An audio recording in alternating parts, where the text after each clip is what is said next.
Hi friends, இன்றைக்கி பாருங்கள் நம்ம வீட்டில் என்ன சமையல் பார்த்திங்கன்னா சூப்பரான கோழி குழம்பு, நாட்டுக்கோழி குழம்பு. பாருங்கள் எவ்வளோ சூப்பராக இருக்குன்னு. செமையாக இருக்கும். ரொம்பவே சூப்பரான நாட்டுக்கோழி தேடி தேடி கண்டுபிடிச்சி கிராமத்துலேருந்து வாங்கிட்டு வந்தாச்சு. இன்றைக்கி அதுதான் இன்றைக்கி குழம்பு வச்சு எவ்வளோ சூப்பராக இருக்குன்னு பார்க்கலாம். அந்த ரைஸு வச்சாச்சு, ரைஸ் வச்சு எடுத்து போட்டாச்சு. அடுத்தது பார்த்திங்கன்னா நாட்டுக்கோழி குழம்பு, அந்த தயிர் எடுங்க. அடுத்தது கோழி குழம்புக்கு தகுந்த மாதிரி கொஞ்சம் தயிர் கொஞ்சம் பார்த்திங்கன்னா இன்றைக்கி வேறு லெவல். இன்றைக்கி நாட்டுக்கோழி குழம்பு எவ்வளோ சூப்பராக இருக்குது அப்படின்னு நம்ம சாப்பிட்டு பார்க்கலாம். எப்பொழுதுமே நம்ம ஹெல்த்துக்கு நாட்டுக்கோழி ரொம்ப நல்லது. நார்மல் கோழியை விட நாட்டுக்கோழியில் அவ்வளோ சத்து இருக்குங்க.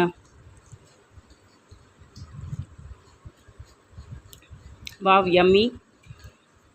நல்ல சூப்பரான அந்த டேஸ்ட்டு பார்த்திங்கன்னா வேறு லெவலில் இருக்குது. நாட்டுக்கோழி சூப்புன்னு சொல்லுவாங்க, ஆனால் நம்ம சூப் மாதிரியே குழம்பு வச்சுருக்கோம். அதனால் ரொம்பவே டேஸ்ட்டு அண்ட் பயங்கரமாக இருக்குது. நாட்டுக்கோழிக்குன்னு ஒரு தனி சிறப்பு இருக்குது இல்லையா, அதுதான்.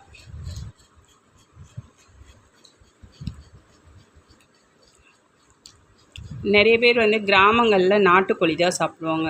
ஏன்னு பார்த்திங்கன்னா நிறைய வேலை செய்கிறதுக்குள்ள அனைத்து சத்தும் அந்த நாட்டுக்கோழியில் இருக்குங்க.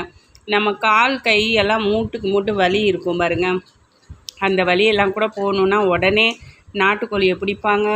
கிராமத்துலலாம் பார்த்திங்கன்னா ஒரு குழம்ப வச்சு சாப்பிட்டோன்னா அடுத்த நாள் சரியாக போயிடும்.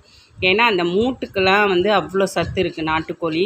அதனால் சிறப்பான ஒரு சூப்பரான கோழி சமையல் இன்றைக்கி. நீங்களும் இதே மாதிரி நாட்டுக்கோழி எடுத்து சிறப்பாக சமைச்சு சாப்பிடுங்க. ஹெல்த்துக்கு ரொம்ப ரொம்ப நல்லதுங்க. இது ஒரு ஹெல்த் டிப்ஸுக்காகவும் நம்ம இந்த வீடியோ அவேர்னஸ்க்காகவும் போட்டிருக்கோன்னு கூட நீங்கள் வச்சுக்கலாம். ஏன்னா நிறைய பேர் பிராய்லர் கோழி நிறைய வாங்குகிறாங்க. அது பார்த்திங்கன்னா அதில் சில சத்துக்கள் மட்டும்தான் இருக்கும். நம்ம எப்பொழுதுமே நாட்டுக்கோழி முட்டை, நாட்டுக்கோழியில் அவ்வளோ சத்துக்கள் நிறைய இருக்குது. அதனால் விரும்பி எல்லோரும் நாட்டுக்கோழி சாப்பிட்லாம். ஹெல்த்துக்கு ரொம்ப நல்லது. அண்டு எந்த வயதினராக இருந்தாலும் சாப்பிட்லாம். அதனால தான் ஹெல்த்து ரொம்ப சூப்பராக இருக்கும் அப்படின்னு சொல்லியிருக்கோம். ஓகே, இன்றைக்கி சிறப்பான நாட்டுக்கோழி குழம்பை பற்றி பார்த்துட்டோம். நாளைக்கு வேறு லெவலில் வேறு சமையலை பற்றி பார்க்கலாம். ஓகே, இந்த வீடியோ பிடிச்சா லைக் பண்ணுங்கள், சப்ஸ்கிரைப் பண்ணுங்கள், தொடர்ந்து உங்கள் கமெண்ட்டை தெரியப்படுத்துங்க. Thank you friends, bye all of you.